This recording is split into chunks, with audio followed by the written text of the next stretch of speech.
Ladies and gentleman, ಕಾದು ಸೋತಿರುವಂತಹ DCM DK Shivakumar ಈಗ ಎಲ್ಲವನ್ನು ಕಾಲವೇ ನಿರ್ಧರಿಸುತ್ತೆ ಅಂತ ಹೇಳೋ ಮೂಲಕ ಸಮಯದ ಮೊರೆ ಹೋಗಿದ್ದಾರೆ.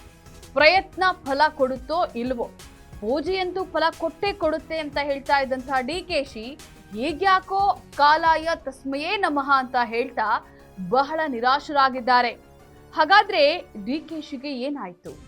ಅವರ ಈ ಹತಾಶೆ ನಿರಾಸೆ ಯಾವಾಗ ದೂರವಾಗುತ್ತೆ? ಈ ಎಲ್ಲಾ ವಿಚಾರಗಳ ಬಗ್ಗೆ ಕಂಪ್ಲೀಟ್ ಡೀಟೇಲ್ಸ್ ಅನ್ನ ನೀಡ್ತೀನಿ. ವೀಕ್ಷಕರೇ, ನೆಲ ಜಲ ಭಾಷೆಗಾಗಿ ಪ್ರಾಮಾಣಿಕ ಪತ್ರಿಕೋದ್ಯಮ, ನೀವು ನೋಡ್ತಾ ಇದ್ದೀರಾ ಫೋಕಸ್ ಟಿವಿ. ನಾನು ಪವಿತ್ರ.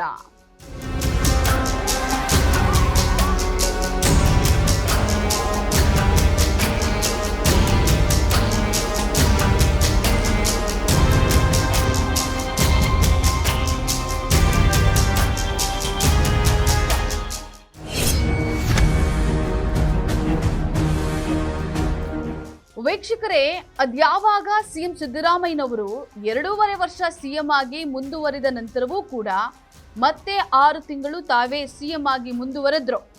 ಅವತ್ತು ಹತ್ತಿಕೊಂಡಿದ್ದಂತಹ ನಾಯಕತ್ವ ಬದಲಾವಣೆ ಬಣ ಬಡಿದಾಟದ ಬೆಂಕಿ ಈಗ ಸರ್ಕಾರ 3 ವರ್ಷ ಪೂರೈಸಿರುವಂತಹ ಸಂದರ್ಭದಲ್ಲಿ ದೊಡ್ಡ ಕೆನ್ನಾಲಿಗೆಯಾಗಿ ಚಾಚಿಕೊಂಡಿದೆ. ಒಂದರ್ಥದಲ್ಲಿ ರಾಜ್ಯ ಕಾಂಗ್ರೆಸ್ ಈ ಬೇಗುದಿಯಲ್ಲಿ ನಿಧಾನವಾಗಿ ಸುಟ್ಟು ಹೋಗ್ತಾ ಇದೆ.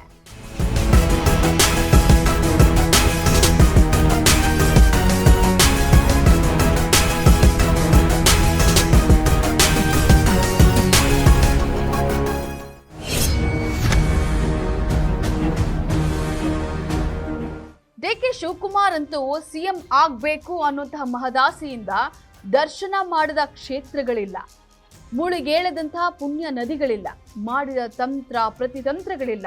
ಇಷ್ಟಾದ್ರೂ ಯಾಕೋ ಕುರ್ಚಿ ಡಿಕೆಶಿಯನ್ನ ಹತ್ರಕ್ಕೆ ಕರಿತಾನೇ ಇಲ್ಲ. ಕಾದು ಕಾದು ಸುಸ್ತಾಗಿರುವಂತಹ ಡಿಕೆಶಿ ಪಂಚರಾಜ್ಯ ಚುನಾವಣೆ ಹಾಗೂ ಬೈ ಎಲೆಕ್ಷನ್ ರಿಸಲ್ಟ್ ಬಂದ ಮೇಲೆ ನೇರವಾಗಿ ತಾನು ಮಾಡಿದ ಕೆಲಸಕ್ಕೆ ಕೂಲಿ ಕೇಳೋದಕ್ಕೆ ನೇರವಾಗಿ ದೆಹಲಿಗೆ ತೆರಳಿದ್ರು.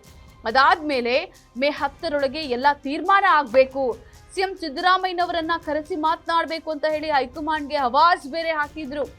ಆದ್ರೆ ಪಕ್ಷದ ವರಿಷ್ಠರು ಕಿವಿ ಹಿಂಡಿ ತಾಳ್ಮೆಯ ಪಾಠ ಮಾಡಿದ ಮೇಲೆ ಡಿಕೆಶಿ ತೀರಾ ಮೌನಕ್ಕೆ ಶರಣಾಗಿದ್ದಾರೆ.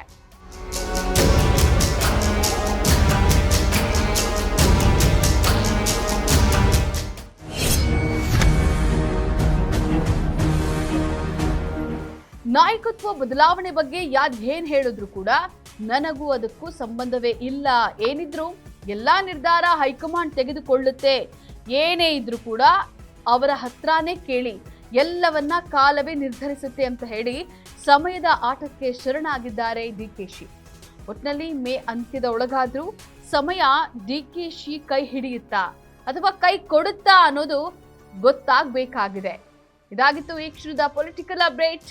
ನೆಲ ಜಲ ಭಾಷೆಗಾಗಿ ನೋಡ್ತಾ ಇರಿ ಫೋಕಸ್ ಟಿವಿ.